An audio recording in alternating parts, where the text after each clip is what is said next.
right, so this is a kit that we're going to be working on in the month of April. And I was envisioning sort of like some kind of a metal cabinet where all kinds of leftover stuff was left in there, and then making things from all of these, leftovers, right? And so I was trying to figure out how to create the cover, and then I came across um, these at the hardware store, and I thought, oh, okay, that would work perfect. So I went ahead and made it look like it was a little rusty and used a recycled cover to a book. And that is basically the structure of this. Now, I haven't done anything on the inside. I haven't created the book yet, but this is the way it's going. And if you were around for the mugshot um, journal that we did, I'm kind of sort of making it like that. So some of you might refer to this like a lap book or, the configuration, but that's pretty much where we're going. So it's going to be basically a hodgepodge of stuff. We thought maybe when I was talking with the ladies during the live, like we're not going to be doing a scavenger hunt, but we're going to be working with stuff as if we'd collected all of this stuff, and now we're going to put it together and create something really cool. So I was trying to come up with a name. Nothing was clicking, but some of the ladies were saying that these looked like the vents, for your heating and air conditioning on the floor. And so they kind of went off on a tangent about that. So they came up with a name which I thought was really cute. We're going to call it Reinvent. Remember, putting all these things here in these vents. Reinvent your stash. So that is the name of April's Kaboodle. All right? Okay, so let me put this to the side and show you some of the things that are in the kit. Like I said, we're going to be putting everything in there. Now you're going to get two of these, which is what I used on the cover. So you'll be getting two of those. We had to include some kind of fabric, and I've been really holding on to a couple of saris that are so beautiful, but I thought, you know what, we just need to knock those puppies out and use them. So let me see. So these are about 12 by 12, the size of these. So you're going to get one of these. And this, I don't know if it's coming across. Sometimes the colors come out kind of goofy on the camera. But it's sort of like not a true red and not a true purple. But when I look up there, it looks blue. But this is a purple, not a blue, just so you know. And then parts of that sari had this fabric. So I put that in there. And then on a totally different sari, this is a like a hunter green. Not sure how that's coming across. Should get a piece of that.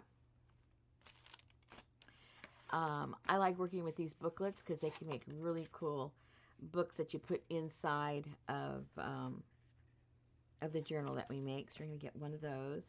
I have a box of these that are, these large stencils, and they're letters and numbers, and so there'll be just a random one that's in there.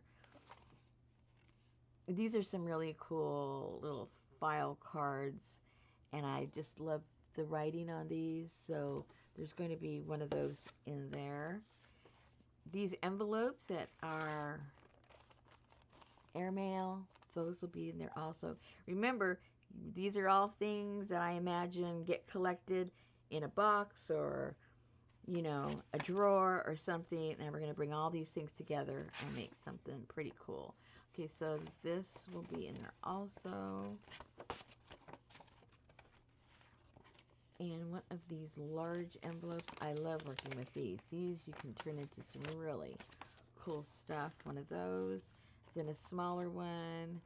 And this one folds up and makes a really, really cute little envelope also. Then I went scavenging through some of the things that we've done in the past. I pulled out a couple of pieces from when we did the railroad caboodle. I have a few of those left over. So that's in there. This is, go around your drink, a sleeve for your drink. We've used those in the past. Those look really cool, and we play around with those. And then just some pieces of old ephemera. These come from the 30s, but if we use those on different pages, there'll be like 4 or 5 of these in there that you can play around with.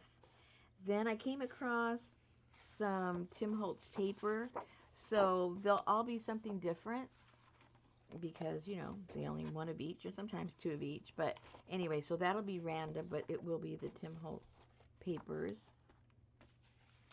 And then some pieces of piano music. I love that for background.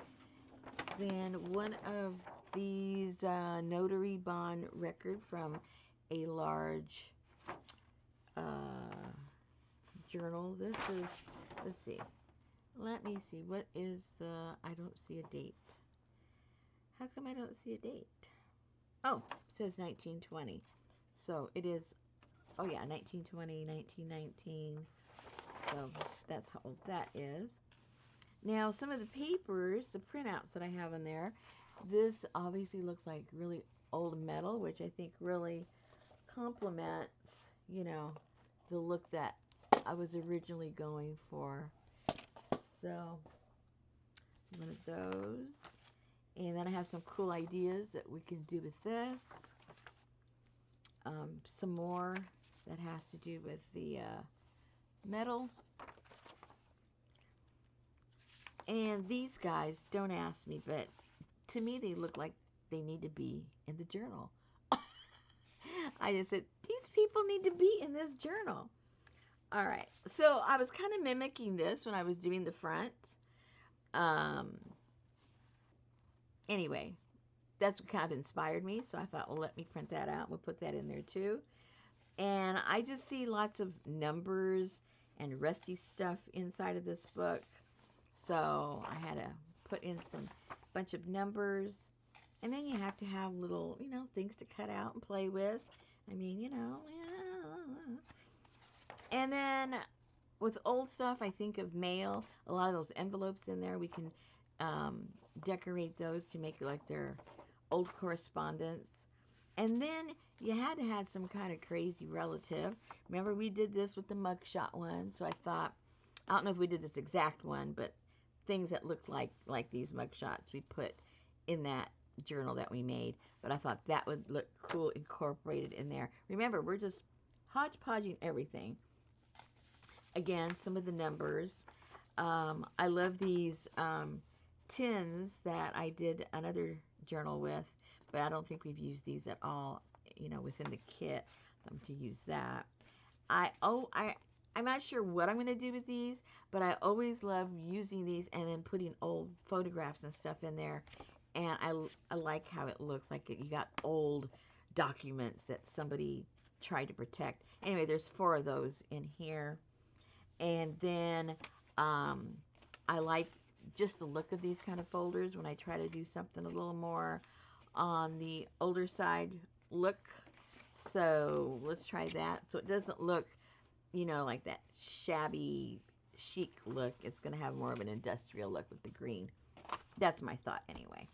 And then I love these envelopes, and we can cut these down and use them, in the signatures or at the cover of a journal that we're going to make for the inside. And then I have this too. I have one folded up that I thought would look kind of cool. So if we folded that up this way and then did our decorating and put our signatures in there inside of our journal, And then we have that pocket there and the flap. I just thought it'd be pretty cool to work with that. So we're going to have one of these. And then I've got just stuff again that I think would be at the bottom of the drawer that we can reinvent, right? I have a few of these little, I knew I had a bunch. I couldn't find them. Then I finally found them. So those look really good as when you put them on the edge of your pages or your beginning of your signatures or whatever. And then a bunch of stamps and a bunch of canceled postage and a couple of black and white photographs, an old postcard, and some blue chip stamps, and then, whoopsie,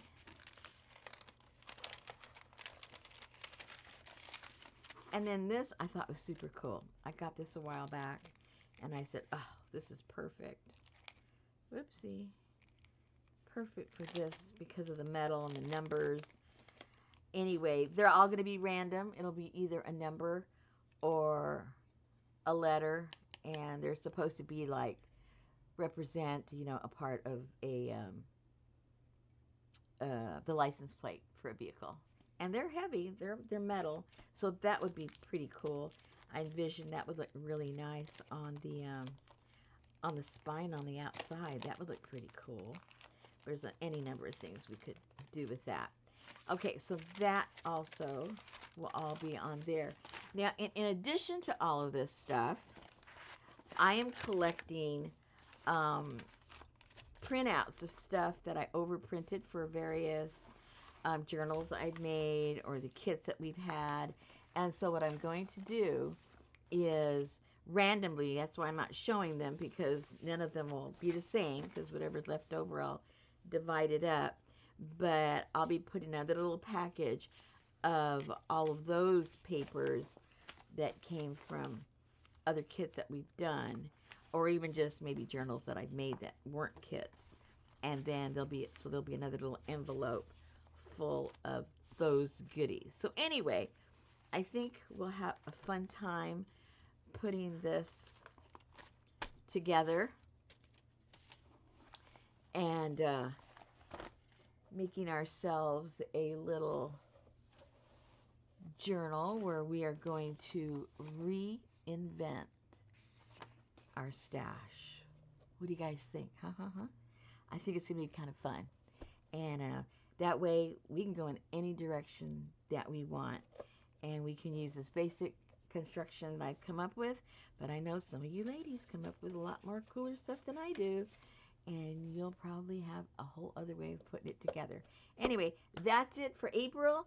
It will be in the shop. Please use the link on the bottom of this video. It helps in the costs that Etsy charges me. And I appreciate it. Most of you already do that, but I just wanted to thank you for doing that for me. So anyway, it'll be in the shop. We'll have some fun next month, and we'll see you then when we're going to figure out how we are going to reinvent this stash.